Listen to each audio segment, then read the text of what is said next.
పర బ్రహ్మమొక్కటే తందనానా అరే తందనానా పురే తందనానా భలా తందనానా. అంటే ఆయన కీర్తన రూపంలో ఏం చెప్పిండంటే ఆత్మ జ్ఞానాన్ని చెప్పిండు. బ్రహ్మం అనేది ఒక్కటే, పరబ్రహ్మ ఒక్కడే ఉన్నాడు, 10 మంది లేరు. అందుకనే ఈయన ఆత్మ జ్ఞానాన్ని నేర్పిండు. దాంట్లో ఇక్కడ మనకి గురువులు మాటల రూపంలో నేర్పుతున్నారు. ఆయననేమో అతనే కాకుండా ఇంకా అక్కడ బావాజీ కానీ, అన్నమయ్య కానీ, తర్వాత వెంగమాంబ కానీ, వీళ్ళందరూ కూడా మనకి ఆత్మ జ్ఞానాన్ని ఆ కొండపైన మనకి అందించింది. 7 కొండలవాడ కొండపైన. అదే ఇప్పుడు మనకి బ్రహ్మజ్ఞానం, ఆత్మజ్ఞానం అంటేనే భగవద్గీతలో మనకి భగవంతుడు ఇచ్చిన జ్ఞానమే బ్రహ్మజ్ఞానం. అందుకని ఇందులో మనకి ఏముందంటే మనిషికి దుఃఖం ఎందుకుంది, మనిషికి దుఃఖం ఎందుకుంది, మరి ఆ దుఃఖాన్ని పోగొట్టుకోవాలంటే ఇందులో ఉంటుంది. ఆ మార్గం ఏంటి? దుఃఖాన్ని పోగొట్టుకునే మార్గం శాశ్వతంగా పోవాలి. దుఃఖం అది ఎక్కడికి పోయినా మనసులో ఉంటుంది దుఃఖం, కాబట్టి పోదు. అందుకని ఇక్కడ మనం తెలుసుకోవాల్సిన అక్షర సత్యం ఏంటంటే మనకి ఎందుకు జన్మ వచ్చింది?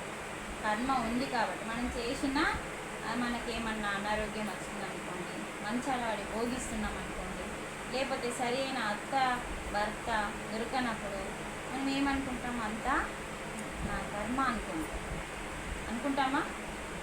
అనుకుంటాం. అంటే అంతా నా కర్మ అనేది ఉంది కాబట్టి దాన్ని అనుభవించడానికి మనము ఈ జన్మ అనేది ఎత్తుతున్నాం. అయితే ధ్యానం వల్ల ఏమవుతుందంటే మనలోనే ఉంది జ్ఞానం అంతా. ఇప్పుడు ఏదైతే గ్రంథం భగవద్గీత గ్రంథం ఉందో అదంతా జ్ఞానం అంతా మనలో పెట్టేసిండు భగవంతుడు. అందుకనే శ్రీకృష్ణుడు మనకి అంటే శ్రీకృష్ణుని లీలలలో యశోద దగ్గర మట్టి తిన్నప్పుడు బ్రహ్మాండాన్ని చూపిస్తాడు లోపల. బ్రహ్మాండం అనేది కేవలం కృష్ణుని లోపల కాదు, ప్రతి ఒక్క జీవి అంటే మన లోపల, మానవుని ప్రతి లోపల అందరిలో ఈ విశ్వం అంతా దాగి ఉంది. విశ్వం లోపలికి, మన లోపలికి మనం వెళ్తేనే, అందుకే వేమన పాటలు కూడా అన్నీ అలాగే ఉంటాయి. వేమన కూడా మొత్తం మనకి ఆత్మజ్ఞానానికి సంబంధించిన పాటలే ఇచ్చింది. అవి కూడా మనం తెలుసుకుందాం ఒకటి రెండు. అందుకని ఫస్ట్ మనం వీడియో చూద్దాం. ధ్యానం అనేది మనిషికి ఎలా ఆరోగ్యాన్ని ఇస్తుంది. ఫస్ట్ మనకి ఆరోగ్యం కావాలి. ఎక్కడికంటే అక్కడికి వెళ్తున్నాం, ఏ హాస్పిటల్ కంటే అక్కడికి వెళ్తున్నాం, టైం వేస్ట్ అవుతుంది, డబ్బు వేస్ట్ అవుతుంది, సమయం వృధా అవుతుంది, అయినా కూడా మనకి ఆరోగ్యం అనేది వస్తలేదు. అయితే మనకి ధ్యానం ద్వారా సంపూర్ణ ఆరోగ్యం, అంటే ధ్యానం సర్వరోగ నివారణి అని యోగులు కనిపెట్టింది. అది ఎట్లా? ధ్యానం సర్వరోగ నివారణి, ధ్యానం సకల భోగ కారణి, ధ్యానం సత్యజ్ఞాన ప్రసాదిని. ఈ 3 చెప్పిండు మనకి. అంటే ధ్యానం సర్వరోగ నివారణి అనేది మనకి ఎలా వస్తుంది అన్నది మనము ఈ వీడియో ద్వారా చూస్తే మనకు చక్కగా అర్థమవుతుంది. కేవలం మన యొక్క మనసుని మనం మన ఆధీనంలో లేకనే మనకి ఇన్ని తిప్పలు. అందుకనే మనకి ఇక్కడ అన్నమయ్య కూడా చక్కగా ఈ పాట రూపంలో మనకెంత చక్కటి జ్ఞానాన్ని ఇచ్చిందంటే,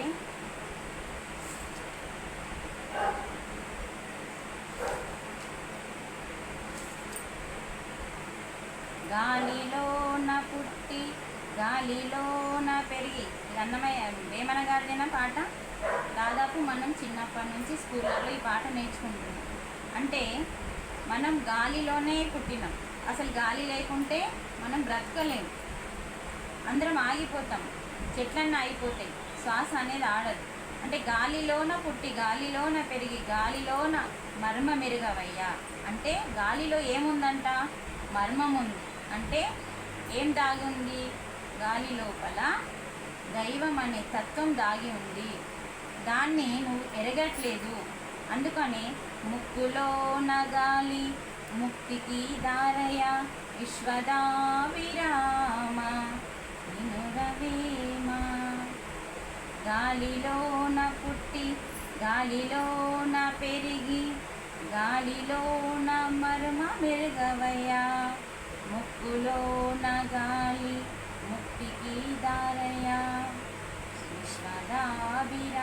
విశ్వద అభిరామ అని ఎందుకు అన్నాడంటే, విశ్వద అనే ఒక స్త్రీ, ఒక వేశ్య అండి. తెలుసా ఈ విషయం?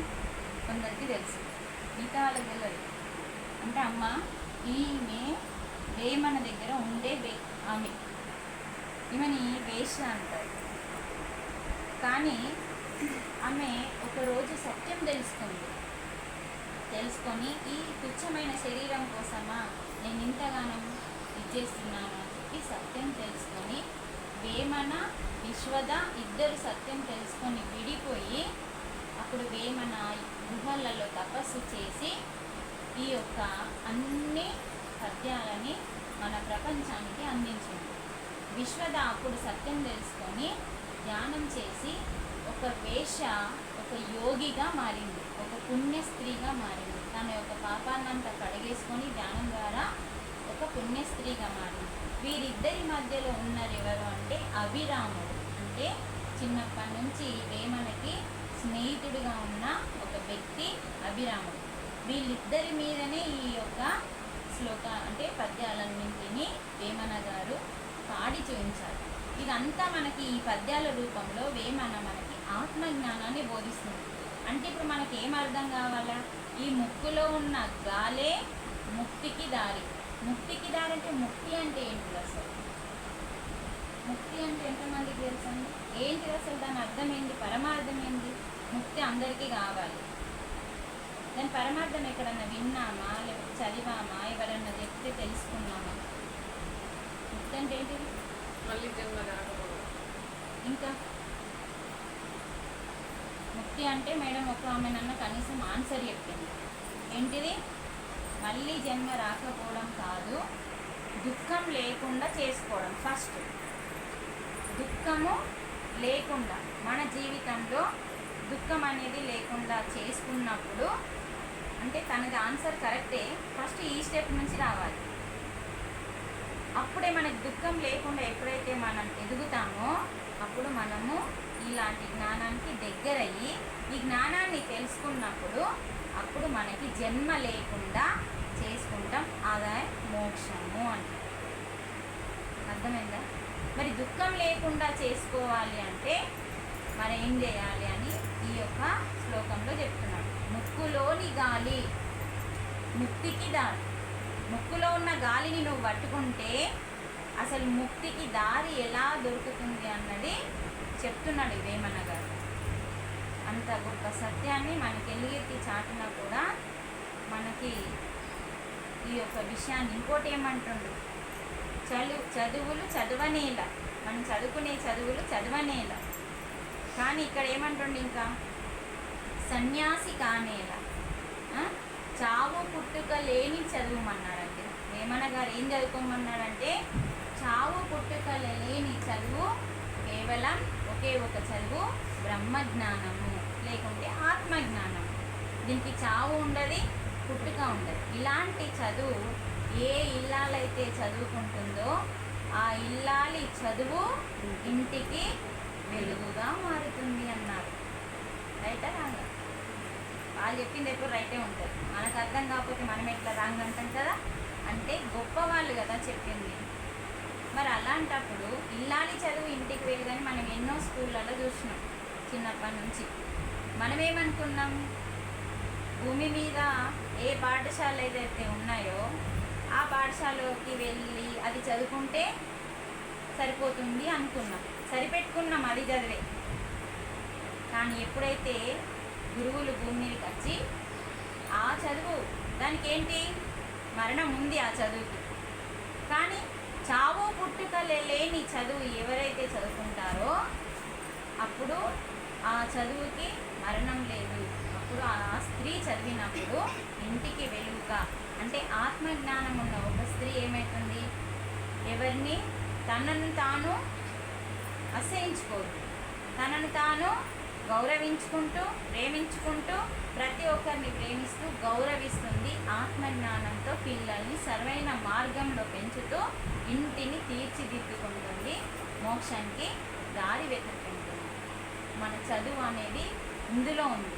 అందుకనే భగవంతుడు గీసిన గీత లోపల ఉండాలి. మనం ఎక్కడ ఉన్నాం? గీత బయట ఉన్నాం.